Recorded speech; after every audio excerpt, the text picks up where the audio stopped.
जय श्री राम। दर्शक मित्रों, आपका भाग्य कैसा होगा?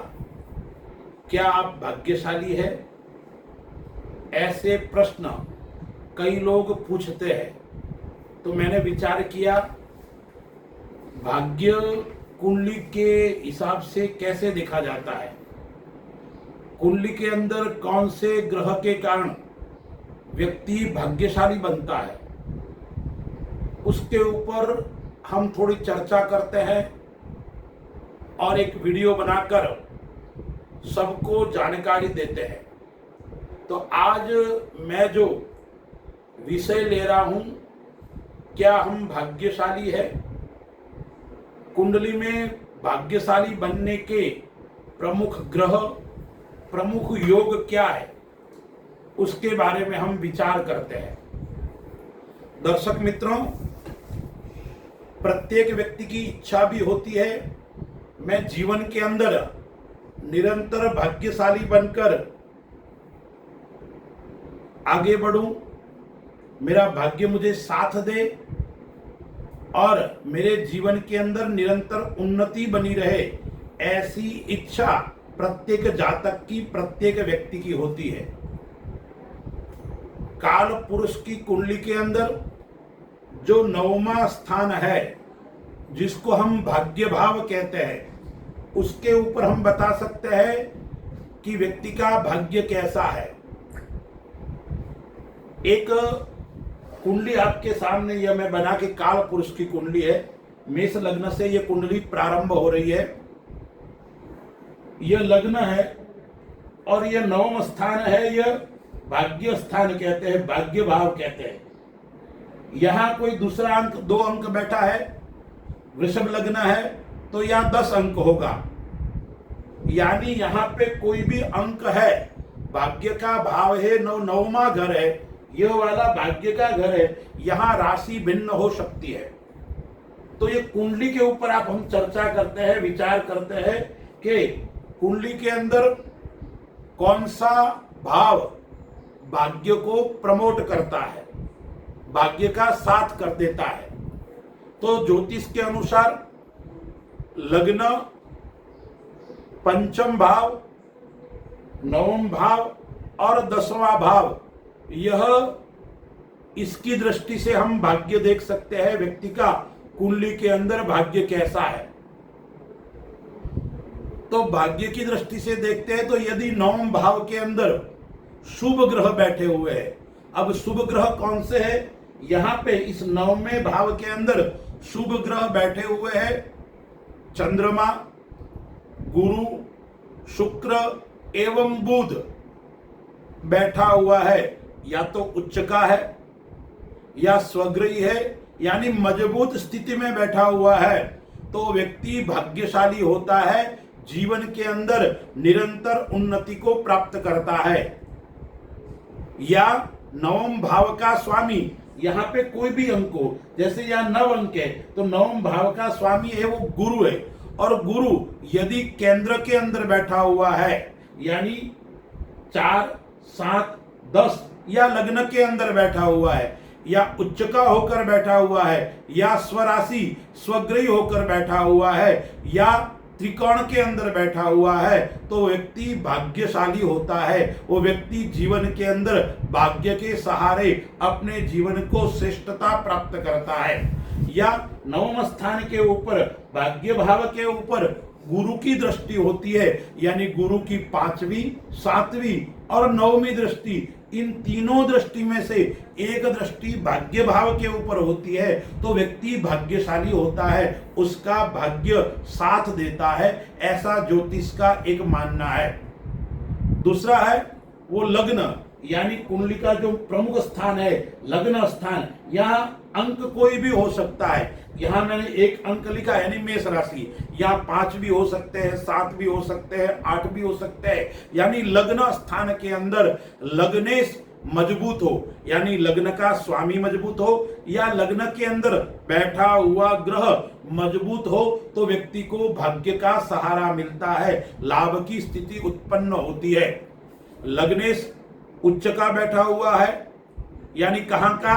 वो स्वराशि के अंदर बैठा हुआ है या त्रिकोण के अंदर बैठा हुआ है या लग्नेश भाग्य भाव के अंदर बैठा हुआ है, तो वो व्यक्ति निरंतर भाग्य के सहारे आगे बढ़ता है, श्रेष्ठ बनता है, उसका मान और सम्मान समाज के अंदर प्राप्त होता है, वो व्यक्ति उच्च अधिकारी उच्च पद को प्राप्त करता है।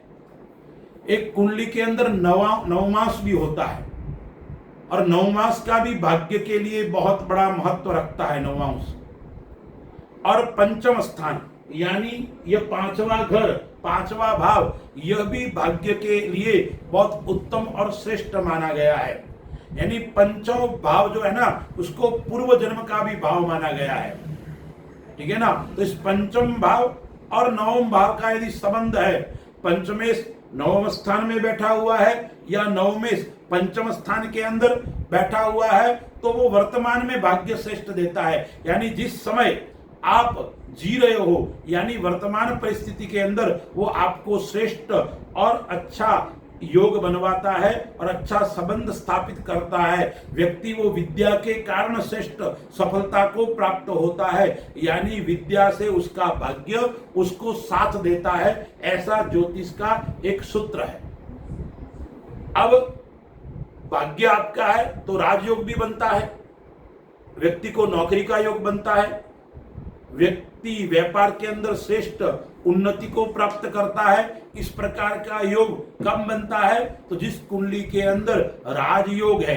तो राजयोग कैसे, यानी भाग्य कैसा है, तो केंद्र और त्रिकोण के भावों के संबंध होता है, यानी केंद्र और त्रिकोण आपस में संबंध स्थापित करते हैं, तो उसके जीवन के अंदर राजयोग बनता है। राजयोग मतलब सरकारी सेवा के अंदर या आप राजनीति के अंदर श्रेष्ठ पद और प्रतिष्ठा को प्राप्त करते हैं। ऐसे व्यक्तियों को जीवन के अंदर क्या प्राप्त होता है, यानी केंद्र या त्रिकोण, पहला भाव, पांचवा भाव और नौवां भाव, उसमें आपस में ग्रहों की मित्रता होती है। केंद्र का स्वामी पंचम स्थान के अंदर बैठा हुआ है या केंद्र का स्वामी नवम स्थान के अंदर बैठा हुआ है या नवम का स्वामी केंद्र में बैठा हुआ है, उच्च का होकर बैठा हुआ है, स्वग्रही होकर बैठा हुआ है, ऐसे व्यक्ति के जीवन के अंदर राजयोग बनता है। वो व्यक्ति राजनीति के अंदर भी कोई विधायक बनता है, कोई एमपी बनता है या कोई मंत्री आदि पद को प्राप्त करके जीवन के अंदर राजा की तरह जीवन जीता है। इस प्रकार की सफलताएं प्राप्त होती है। एक ग्रह और भाग्य के लिए बताया गया है, उसको बोलते हैं गज केसरी योग। चंद्रमा और गुरु दोनों मिलकर जीवन के अंदर गज केसरी योग बनते हैं। यानी चंद्रमा और गुरु यदि केंद्र के अंदर है और त्रिकोण भाव के अंदर है, तो वो व्यक्ति को प्रतिष्ठा की प्राप्ति करवाता है। वो व्यक्ति बुद्धिमान होता है, विशेष भाग्यवान होता है और अपने ज्ञान के कारण, अपने विवेक से वो श्रेष्ठ पद और प्रतिष्ठा को प्राप्त करता है। कहाँ बैठा हुआ है, लग्न में बैठा हुआ है गज केसरी योग गुरु और चंद्र, या केंद्र में बैठा हुआ है या भाग्य स्थान के अंदर, या त्रिकोण भी बोल सकते हैं, त्रिकोण के अंदर बैठता है, तो वे व्यक्ति को गज केसरी योग के कारण भाग्य साथ देता है और निरंतर वो आगे बढ़ता है। आप कैसे भाग्यशाली है, उसके अंदर देवगुरु बृहस्पति का भी विशेष महत्व है। यदि कुंडली के अंदर देवगुरु बृहस्पति अच्छी अवस्था के अंदर लग्न के अंदर बैठा हुआ है या केंद्र के अंदर बैठा हुआ है या पंचम या नवम स्थान में बैठता है, तो व्यक्ति भाग्यशाली बनता है। और दसम भाव में भी अच्छी स्थिति में बैठता है, तो व्यक्ति भाग्यशाली होता है और जीवन के अंदर निरंतर प्रगति को प्राप्त करता है। एक मैंने बताया आपको नवांश कुंडली, नवांश कुंडली के लिए अलग से अपन वीडियो बनाएंगे, लेकिन जब षडवर्गीय या सप्तवर्गीय कुंडली बनी हुई होती है, उसके अंदर नवांश कुंडली भी आती है, उसका भी विश्लेषण हम अलग से करेंगे। तो मेरे कहने का तात्पर्य, आप भाग्यशाली है या आपका भाग्य कैसा है, वो पहले, चौथे, पांचवें, सातवें, नौवें और 10वें भाव से आप यह कह सकते हैं कि व्यक्ति भाग्यशाली है। व्यक्ति के जीवन के अंदर कौन से क्षेत्र से भाग्य साथ देगा और वो श्रेष्ठ ऊंचाइयों को प्राप्त करेगा। अस्तु, जय श्री राम।